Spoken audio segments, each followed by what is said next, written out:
Hello అండి. ముందు caesarean అయితే మళ్ళీ సిజేరియన్ అయినా నార్మల్ డెలివరీకి ఛాన్స్ ఉండదా? ఇది ఇంకొక కామన్ క్వశ్చన్ అవుతుందండి. వీబ్యాక్ అంటాము, వెజైనల్ బర్త్ ఆఫ్టర్ సిజేరియన్. కానీ కొన్ని కేసెస్లోనే ఇలా అలో చేస్తాం. దానికి కొన్ని క్రైటీరియా ఫుల్ఫిల్ చేయాలి. అందులో ముఖ్యంగా పెల్విస్ బాగుండడం అనేది చాలా ఇంపార్టెంట్. నార్మల్ డెలివరీ అవ్వాలంటే దారి సరిగా ఉండాలి కదా. అండ్ ఇంకొకటి, ముందు ఒకటే సిజేరియన్ అయి ఉండాలి. ముందు సిజేరియన్ అయ్యి అట్లీస్ట్ 3 years అయినా అయి ఉండాలి. అండ్ ఇప్పుడు ప్రజెంట్ ప్రెగ్నెన్సీలో డెలివరీ అయ్యే టైంకి బేబీ వెయిట్ 3 kgs కంటే ఎక్కువ ఉండకూడదు. అండ్ మీకేమీ మెడికల్ కాంప్లికేషన్స్ ఏమీ ఉండకూడదు. అండ్ పెయిన్స్ దానంతటవే స్టార్ట్ అయ్యి ఉండాలి.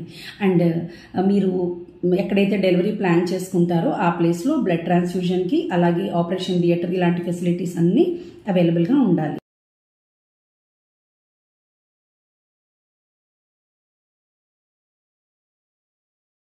అండ్ కొంచెం రిస్క్ ఉంటుందండి. రిస్క్ ఏంటంటే, మీకు ముందు ప్రెగ్నెన్సీలో యూట్రస్ కట్ చేసి డెలివరీ చేసాం కదా, సో ఆ పార్ట్ ఆఫ్ ద యూట్రస్ మిగతా యూట్రస్తో పోలిస్తే కొంచెం వీక్గా ఉంటుంది.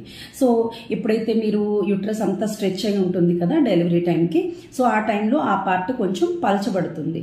సో ఒక్కొక్కసారి ఈ పెయిన్స్ వచ్చే టైంలో అది బాగా థిన్ అయిపోయి ఓపెన్ అయిపోయి బేబీ అబ్డామెన్లోకి డెలివరీ అయిపోయే రిస్క్ ఉంటుంది. దానివల్ల మదర్కి బేబీకి కూడా రిస్క్ ఉంటుంది. సో ఇదంతా మీ డాక్టర్ మీకు ఎక్స్ప్లెయిన్ చేస్తారు. కానీ భయపడేది ఏం లేదండి. ఎప్పుడు మిమ్మల్ని వీబ్యాక్కి అలో చేసినా కూడా సిజేరియన్కి అన్నింటికి రెడీ పెట్టుకుని ఎనీ టైం మనకి ఏమాత్రం డౌట్ అనిపించినా కూడా వెంటనే సిజేరియన్ చేసేలాగా అన్ని అరేంజ్ చేసుకునే మీకు వీబ్యాక్ అలో చేస్తారు. అండ్ ఇప్పుడు చాలా సెంటర్స్లో చాలా సక్సెస్ఫుల్గా ఈ వీబ్యాక్ డెలివరీస్ అనేవి జరుగుతుంది.